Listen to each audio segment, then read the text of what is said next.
Hello, my name is Gary Barnes from Idaho.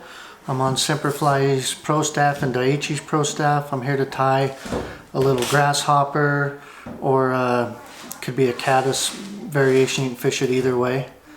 Start off when I have a little bit of foam, and if I'm tying foam flies or heavy on the deer hair or anything, I tend to use a heavier hook. I use a nymph hook. I'm using a Daiichi. This is a wet fly hook, and what that does is it will help your hook, your fly ride right when you put it in the water. Then I'm using Semperfly 18-aught Nano silk thread, and I always try to start my thread back in my thorax area, because then I don't want to crowd my head, and that's just the way that I always do that and don't crowd my head. For a tail, I'm using orange poly yarn, very sparse. I've cut this in like thirds already, and I'll put that in there, pull it back just a little bit, and then use touching wraps all the way back to above the point of the hook.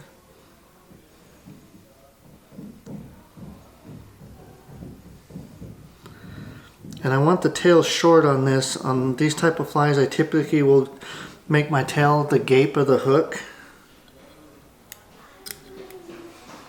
And now I'm using another Semperfly material called Strangle string. This one's in a brown olive. It comes in several different colors. It works great for bodies, nymph legs, even dry flies. I'm just moving my thread back up to the thorax where I tied in, where I started my thread. And now I'm just going to palmer the Strangle string up. It's the smallest UV chenille on the market.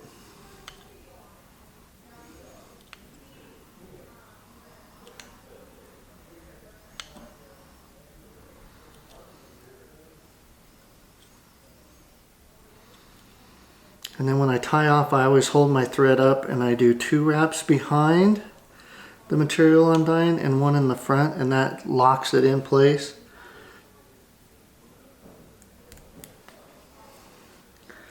Just an extra little wrap there.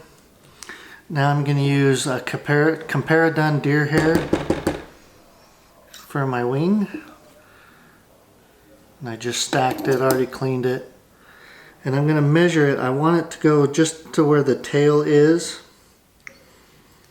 And so I'm going to pre-trim this hair, and I'm just going to lay it right in. I'm pinching the hook with my fingers. And I'm just going to let that material ride down on there. Give it some tension. Some more tension. I don't want any of that to go over onto the back side of the hook. And I'm just binding down through there with my scissors, or with my thread, binding that down nice and tight so it won't roll on you. And I'm going to give it a little bit of a haircut.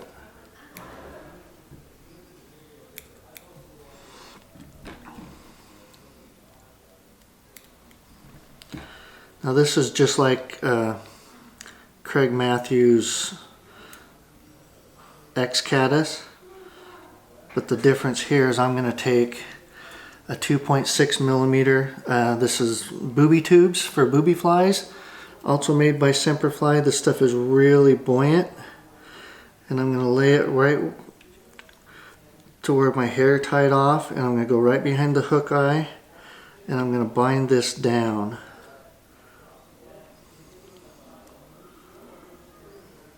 And then I'm going to fold it back over. I gotta go forward just a little bit more.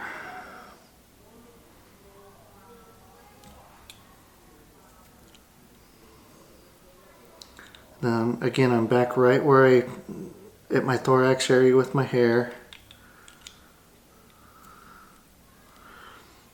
And then I'm going to come in here with my scissors, trim that off. That makes it so I can see it really well.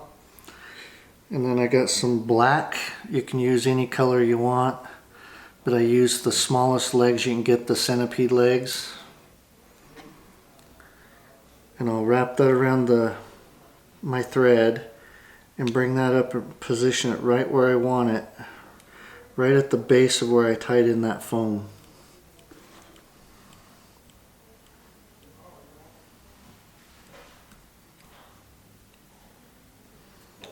And I'll come in on the other side and do the same thing. Just double check where it's at. And then I'm going to pull everything back and I'm going to come up underneath the foam at the eye. I'm going to take my whip finisher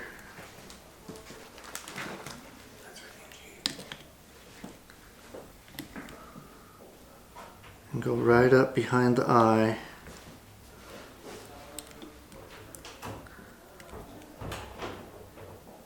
Tie that off. And I never go in and just cut with my scissors. I put them in a V and then I pull my thread and push the scissors at the same time. Now I'm going to come up here and just cut my rubber legs so that they're not too long. And there's just a great little pattern. You can use it as a caddis or grasshopper, but it's very effective.